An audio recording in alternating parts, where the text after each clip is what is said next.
නිතර ආගිය ආරණ්‍ය සේනාසනයක් තියෙනවා. ඒ ආරණ්‍ය සේනාසනේ ස්වාමීන් වහන්සේලාට ඒ කාලේ මම කතා කළේ සාදු කියලා.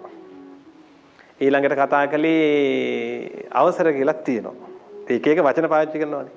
ඉතින් ඒ වගේ බොහෝ අය ස්වාමීන් වහන්සේලා කියලා කතා කරන්නේ නැතුව හිටපු අයට ස්වාමීන් වහන්සේ කියලා ගෞරවයෙන් කටපුරා කියන්න හිතුනේ මේ මහා මෙවුනාවේ උපකාරයෙන් කියන එක බොහෝ අය කියනවා. එතකොට ඒක බුද්ධ ශාසනයට උපකාරයක් නෙවෙයිද? ඒක බුද්ධ ශාසනයට කරපු උපකාරයක්. බුද්ධ ශාසනයේ උන්නතිය උදෙසා කළ උපකාරයක්. සංඝයාට ගරුසරුවතව කතා කරන්න ශ්‍රාවකයින් මෙහෙවනවා. ඒක වටින දෙයක්. ඉතින් එහෙම වටින දෙයක් කළ ආයතනයක් රැක ගැනීම තමයි කරන්න ඕන. ඊට පස්සේ දැන් දන් දෙන්න හුරු තිබුණ නැහැ බොහෝ අයට. දාණය කොයි විදිහට දෙන්නේ කියන එක දන්නේ නැහැ. සකසා දන් දීමක් ගැන දන්නේ නැහැ.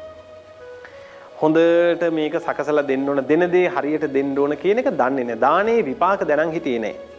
දන් දුන්නාම විපාක තියෙන බවක් දැනන් හිටියේ නැහැ. දන් දුන්නාම විපාක තියෙනවා. මෙන්න මේ විපාක මේ විදියයි කියලා ඉස්මතු කළා මහමෙවුනාව විසින්.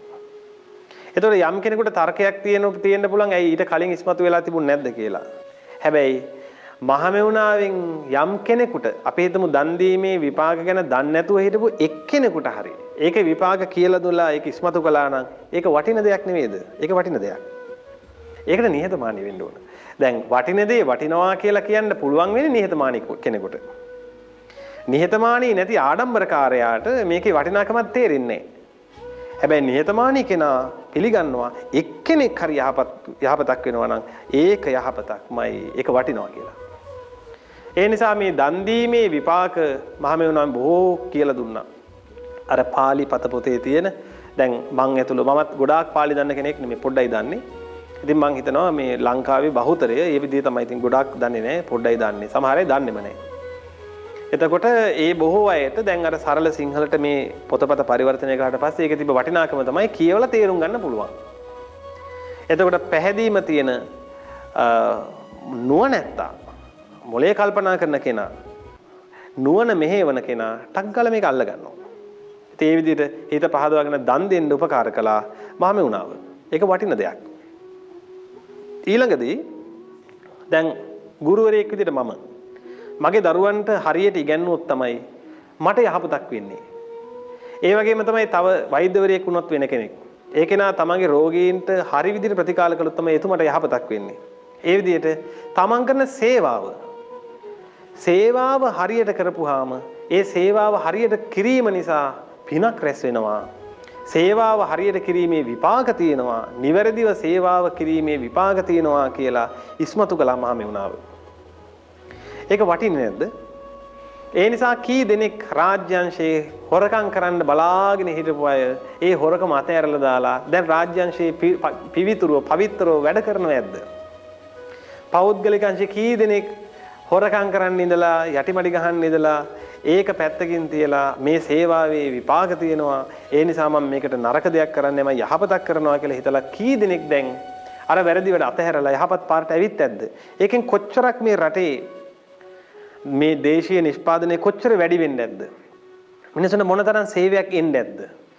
එක්කෙනෙක් හරි ඒ දේ කළා නම්, එක්කෙනෙක් හරි සේවාවල විපාක දන්නවා දැනගෙන ඒ සේවය අවංකව කළා නම් ඒක යහපතක් නෙවෙයිද? ඒක යහපතක්. එහෙම යහපතක් කළ ආයතනේ රකින්නයි ඕන. ඊළඟට බොහෝ උදවිය පින්කම් කරනවා කියලා හිතන් හිටියේ නිකන් සරල දෙයක්. පින්කමක් කියන එක හිතන් හිටියේ සරල දෙයක්. දැන් අපි දන්නවා පුද්ගලිකව සමහර අය බුද්ධ පූජාව තිබ්බ විදිය.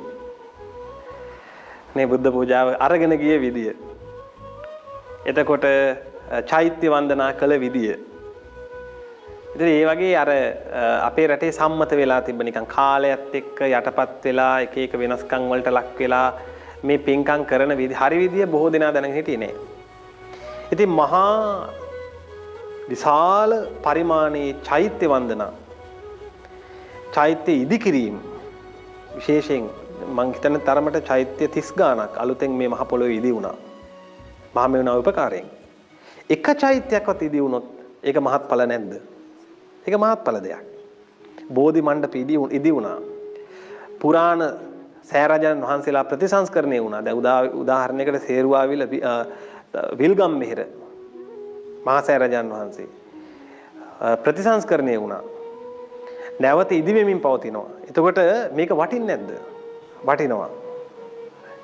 ඉතින් ඊළඟට මේ සෑරජාණන් වහන්සේලා ඉදිරියේ බෝධින් වහන්සේලා ඉදිරියේ පින්කම් සිදු කෙරුණා.